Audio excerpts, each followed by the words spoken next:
Hey everyone, it's Eric here from my 525XL, just giving you the third update on the tank.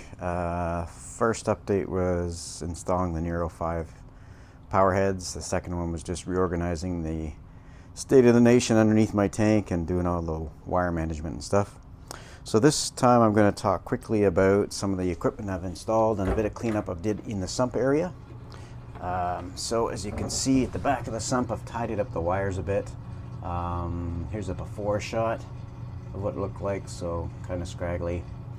So now I don't have any of the wires passing in front of the Red Sea valve. They're all going behind the drain pipes and the intake and return. I also brought over my probes for the Neptune apex over here to where the water comes in. I think I'll be okay in terms of air bubbles. There's not much coming there, if all. So I've just anchored them here with the magnetic probe holder. First piece of equipment I'll talk about, I think I mentioned it a few videos ago, was the NIOS Torq reactor. This is the 2.0, so the largest one. I installed it last week, and I am currently running carbon that you can see under there. So you can run carbon and or GFO and or bio pellets. So right now I'm just going to do carbon. Not going to do GFO at this point because of another reason. The setup of this unit was a snap. Honestly, everything's in the box, including the pump. When you get the dock, so you buy the dock and the reactor chamber as well together. You can buy them separately, but it's useless without it. Insert your media, rinse it out first, insert the media, and you just put it into the dock. And down here you can see there's a sort of a purple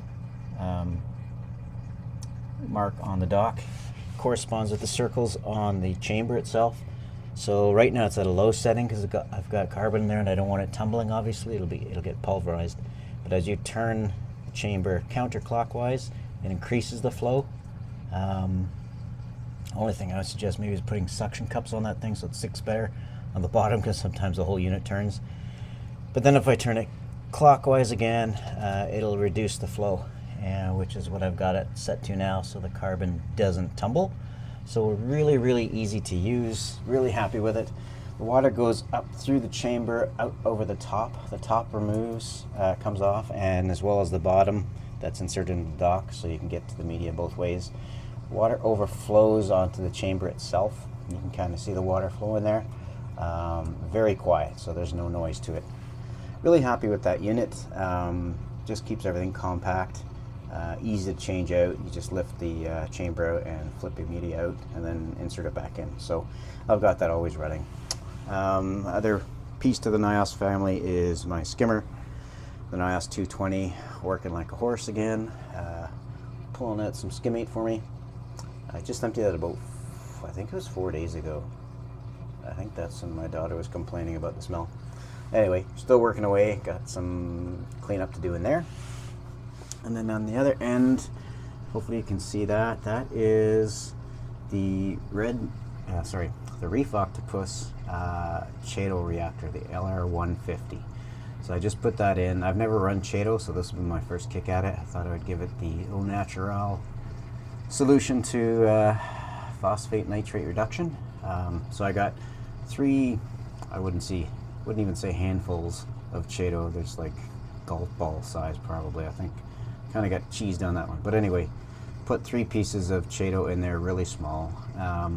Here's a picture of the reactor. It's got 3 shelves inside, and you can also see the light is a triangular light, LEDs all throughout the middle, through the center of the chamber, and that's what you see here on the top, and that's your light that actually goes down through the middle, so you can actually unscrew that and pull out the light. It also comes with the pump, which you see down here.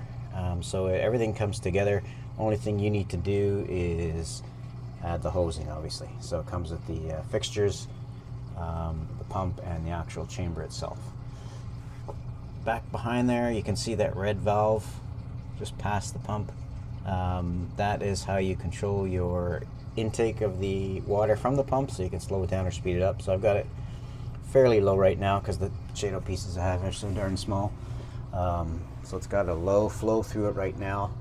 The return is up over here, Again, they give you the fittings for the top, and I just put in this flexi hose for now, ran it down into my sump. I did it this way right now because I get a lot of detritus buildup in here, and it's kind of a pain to get to. I guess it's coming from the filter cup floss there. So I just put it in there and it actually kind of just gently blows it out into the main sump area where it's easy to get to, or maybe even sucked up by the skimmer itself. So I've had these two new units, the Torq and the Chaeto reactor, running since Monday, I want to say. Last Monday? No, last Monday, sorry. So it's been about a week.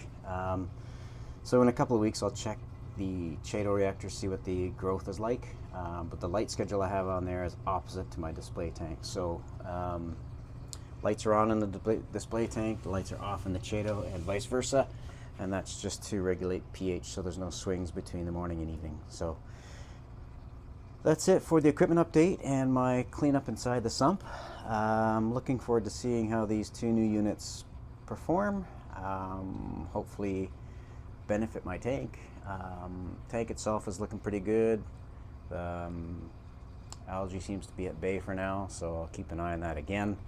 But I really need to regulate my nutrients, I think. So anyway, that's it for the last update on the tank. I don't know when my next update will be, because as I say, I don't post videos for the sake of posting them. So I'll probably do another one in a week or two, probably, just to give you an update on how the equipment's running, and maybe see if anything fantastic is happening in the tank.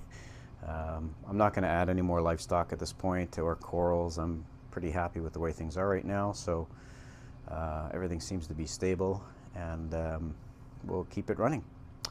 Anyway, if anyone's got questions on the NIOS Torq reactor or the Reef Octopus Chaeto reactor, please drop a line. I'll answer them as best as I can.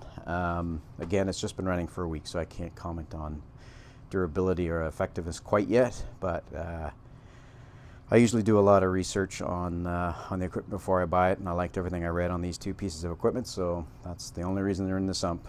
One, I figured I had a need for them, and two, they seem quite reliable and effective. Okay, until we chat again, hope everyone stays safe and happy reefing.